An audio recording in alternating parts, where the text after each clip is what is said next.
바쿠에서의 잔잔했던 그랑프리를 뒤로하고 2023 F1 시즌은 지난 시즌 말도 많고 탈도 많았던 마이애미로 이어졌습니다.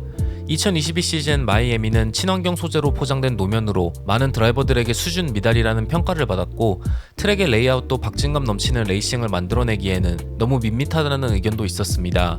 마이애미 인터내셔널 오토드롬 스트릿 서킷은 이번 그랑프리를 앞두고 다시 한번 포장되었지만, 레드불의 세르기오 페레즈는 노면이 마치 인터미디엇 타이어로 달리는 것과 같은 느낌을 받는다라는 표현을 하면서 다시 한번 트랙의 그립에 대한 부정적인 의견을 내비쳤습니다. 하지만 퀄리파잉에서 예상치 못한 많은 변수들이 발생하면서 뒤죽박죽 섞인 스타팅 그리드가 결정되었고, 수많은 팬들은 재밌는 메인 레이스가 펼쳐질 수도 있을 거라는 기대를 했습니다.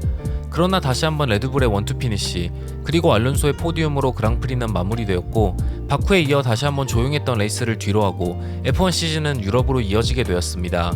오늘도 전체적인 레이스 리뷰가 아닌 흥미로웠던 뒷이야기들로 영상을 만들었습니다.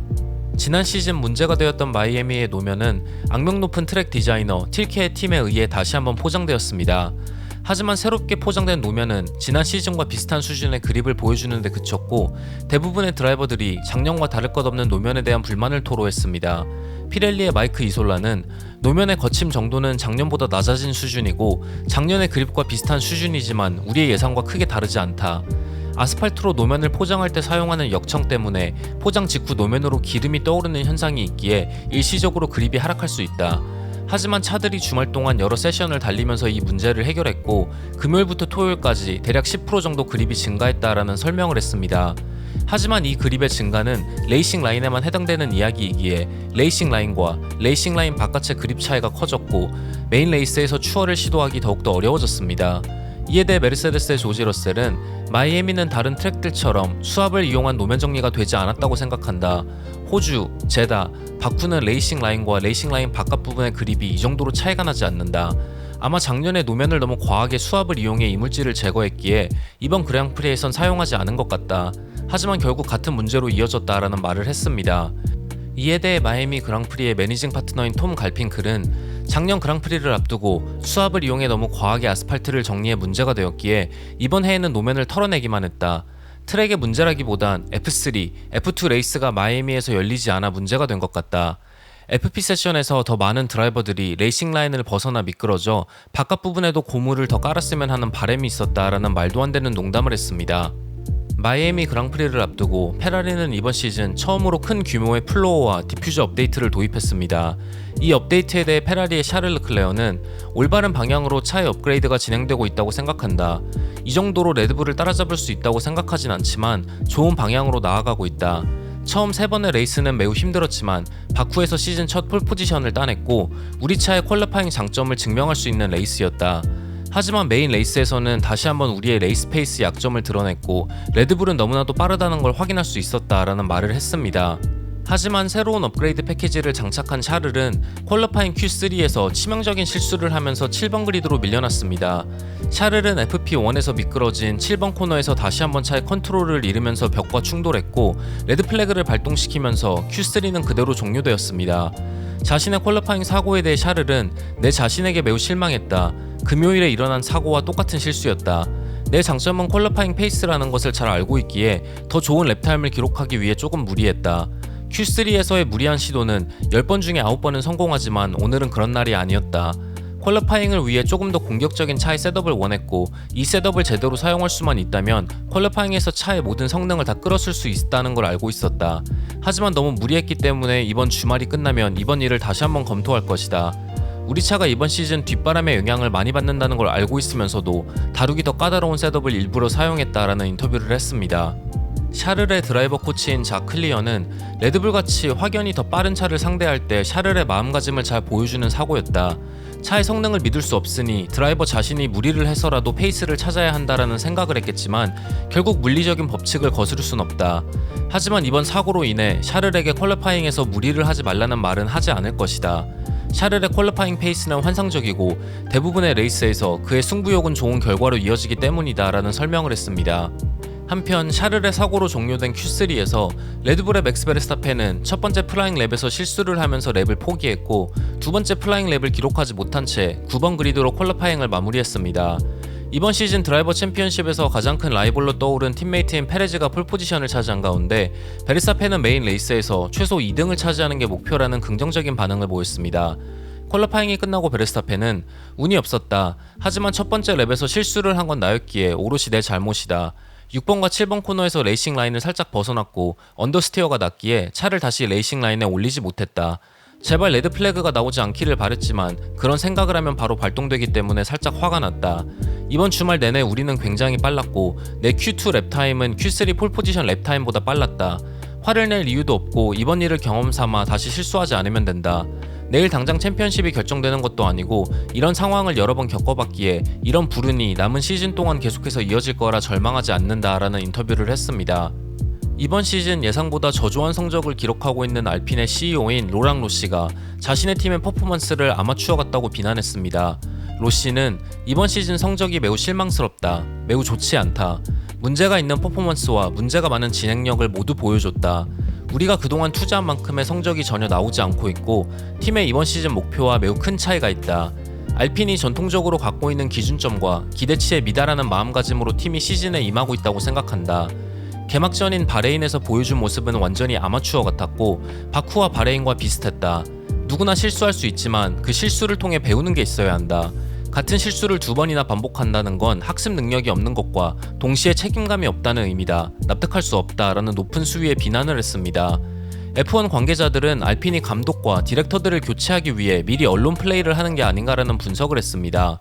메인 레이스에서 페레즈는 미디엄 타이어, 베르스타펜은 하드 타이어를 선택했습니다. 시작과 동시에 페레즈가 선두를 지키면서 레이스를 이어나갔고 9번 그리드에서 출발한 베르스타펜은 하드 타이어의 낮은 그립 때문에 순위를 유지하면서 레이스를 이어나갔습니다.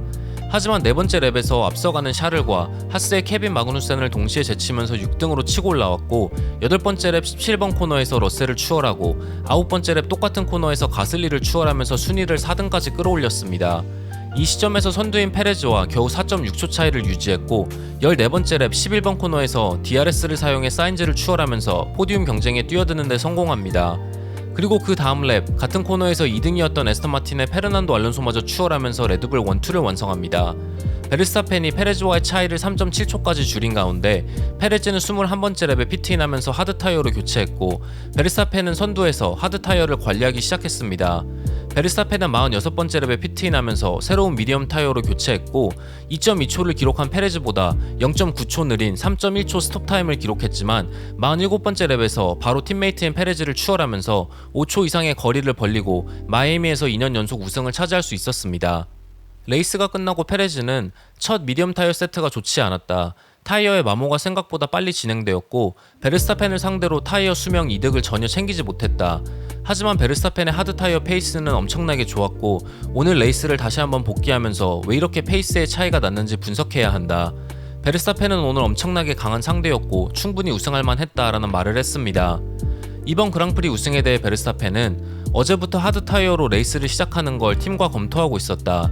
날씨를 전혀 예상할 수 없었지만 하드 타이어가 더 옳은 선택이었다는 확신이 있었다. 한 대씩 차례대로 추월을 했고 무리하지 않았기에 하드 타이어를 잘 관리할 수 있었던 게 승리의 관건이 아니었나 생각한다. 페레즈와 마지막에 휠투힐 배틀을 할 수 있어서 좋았다. 어제 퀄리파잉에선 조금 문제가 있었지만 전혀 동요하지 않았고 깔끔한 레이스를 이어갈 수 있었다. 9번 그리드에서 우승하는 건 언제나 기분 좋은 일이다 라는 인터뷰를 했습니다. 새로운 업그레이드 패키지에도 불구하고 페라리는 퀄리파잉과는 전혀 다른 레이스 페이스를 보여주면서 카를로스 사인즈가 5등, 샤를이 7등으로 레이스를 마무리했습니다. 레이스가 끝나고 사인즈는 미디엄 타이어를 사용한 레이스 초반은 나쁘지 않았지만 알론소를 언더컷하기 위해 피트인하면서 좋지 않은 트랙 포지션으로 복귀했고 알론소를 견제하기 위해 무리해서 하드 타이어를 쓰면서 억지로 추월을 노렸다. 아직도 레이스 페이스가 좋지 않지만 다음 그랑프리에선 더 많은 준비를 해 더 좋은 결과를 노려보도록 하겠다라는 말을 했고 샤를은 고속 구간으로 넘어갈 때 차의 플로어가 노면에 쓸리는 현상이 계속해서 일어났다. 이번 주말 전혀 경험하지 못한 일이었기에 차의 데미지를 최소화하고 어떻게든 레이스를 완주하는 것이 목표였다. 별로 좋지 않은 레이스였고 새로운 업그레이드가 계속해서 예고되어 있기에 더 좋은 결과를 얻을 수 있도록 노력할 것이다 라는 인터뷰를 했습니다. 한편 이번 시즌 4번의 포디움을 모두 3등으로 올라간 에스턴 마틴의 페르난도 알론소는 이제 팀이 포디움이 아닌 더 좋은 결과를 원하고 있다는 말을 했습니다. 레이스가 끝나고 알론소는 이제 최소 2등은 해보고 싶다. 하지만 레드불 두 대가 모두 따라갈 수 없을 정도로 빠르지만 모나코나 바르셀로나에서는 우리에게도 기회가 생기지 않을까 기대하고 있다. 레드불을 제외한 다른 팀들이 조금 더 빠를 거라 예상했지만 페라리는 어제보다도 더 느렸다. 앞에서는 레드불이 달아났고 뒤에 팀들은 계속해서 멀어졌기에 조금은 외로운 레이스였다라는 소감을 남겼습니다. 바쿠와 마이애미에서 FIA는 DRS 구간의 거리를 100m에서 75m 줄이는 결정을 내렸습니다. DRS에 의존한 뻔한 추월을 줄이고 DRS가 계속해서 이어지는 소위 말하는 DRS 열차를 방지하기 위한 결정이었지만 오히려 이로 인해 레이스가 늘어지고 추월이 더 줄어들었다는 평가를 받았습니다. 그랑프리 드라이버 협회의 디렉터로 활동하고 있는 메르세데스의 조지 러셀은 FIA가 이런 중요한 결정을 내리는 와중에 드라이버들과 상의하지 않았고 드라이버들의 의견을 전혀 받아들이지 않았다고 밝혔습니다. 이에 대해 러셀은 드라이버들은 왜 DRS 구간이 짧아졌는지 전혀 이해하지 못하고 있다. 드라이버들과 상의하지 않았고 우리의 의견을 물어보지도 않았다. 바쿠는 누가 봐도 재미없는 레이스였다. FIA와의 면담을 통해 이 문제를 해결할 것이다. 새로운 에어로다이나믹 규정의 도입은 아주 좋은 결정이었다. 하지만 그것만으로는 부족하다라는 말을 했습니다.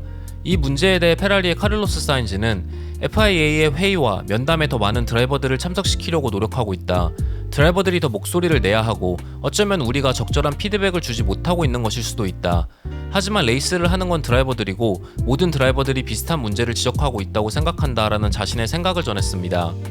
이제 F1 시즌은 이몰라, 모나코, 바르셀로나 트리플 헤더로 이어집니다.